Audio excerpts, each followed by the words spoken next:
جو ہم نے ایلی کاہن کے بیٹوں کی زندگی میں دیکھا۔ اور یہی سرشاخہ جو ہے ہمیں بہت سے ایسے لوگوں کی زندگیوں میں آج بھی نظر آتا ہے جو اس سرشاخہ جو ہے کانٹے کی وجہ سے بعض دفعہ خدا سے دور ہو جاتے ہیں۔ واحد خدا یسوع مسیح ہمیں ایک ایسے استاد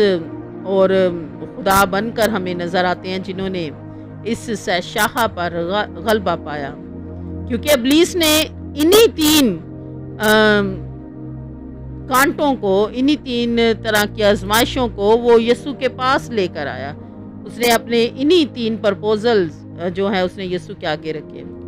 لیکن واحد یسوع مسیح تھا جس نے اس وقت اس شاخہ پر جو ہے وہ غالب آئے، اور انہوں نے ان خواہشات کو جو ابلیس ان کے اندر پیدا کرنا چاہ رہا تھا، خدا یسوع مسیح نے ان خواہشات کو ابلیس کے آگے رد کیا، اور اس طرح خدا یسوع مسیح ان خواہشات پر جو ہے وہ غالب آئے۔ آج میرے عزیزو ضرورت اس بات کی ہے کہ ہم ان سرشاخہ کانٹے کی آزمائشوں سے بچائے جائیں۔ ہماری زندگی میں بہت دفعہ ایسا وقت آتا ہے کہ ہماری جسم میں خواہش پیدا ہوتی ہے، ہماری آنکھوں میں خواہش پیدا ہوتی ہے۔ بعض دفعہ ابلیس ہمیں زندگی کی شہی کی خواہش میں بھی مبتلا کر دیتا ہے۔ تو میرے عزیزوں، آج خدا ان کا کلام ہم سے بات کر رہا ہے کہ ہم نے اس سرشاخہ کو اپنی زندگی میں جو ہے وہ جڑ پکڑنے نہیں دینا، ہم نے اس سرشاخہ کو توڑنا ہے۔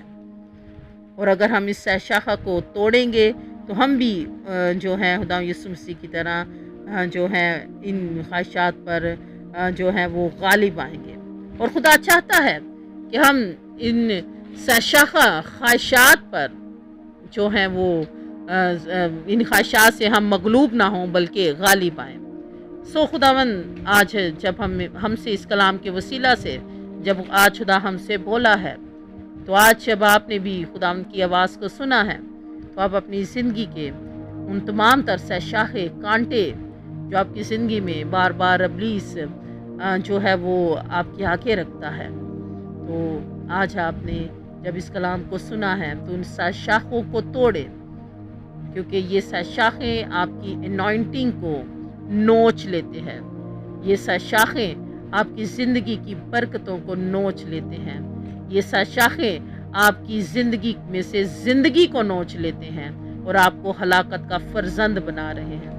سو خداوند اس کلام کے وسیلہ سے آپ سب کو بہت برکت دے، اور میری دعا ہے کہ خداوند آج کے بعد آپ کو ایک ایسی نظر دے، ایک ایسی خداوند آپ کو حکمت دے کہ جب بھی ابلیس آپ کے سامنے اس سرشاخہ کو لے کر آئے تو آپ خدا کے فضل سے، اس کی قدرت اور اس کے جلال سے ان سرشاخوں کو توڑنے والے ہوں۔ سو خداوند آپ سب کو بہت برکت دے۔ God bless you all. اور آخر میں میری آپ سب سے یہ ریکویسٹ ہے کہ آپ ہمارے اس چینل کو سبسکرائب کریں، اور جو ہے آپ ساتھ ان کو اپنے ان عزیزوں تک بھی اس کے لنک کو فارورڈ کریں جو خداوند کے کلام کو سنجیدگی سے سننا چاہتے ہیں۔ سو خداوند آپ سب کو بہت برکت دے۔ God bless you all and thank you.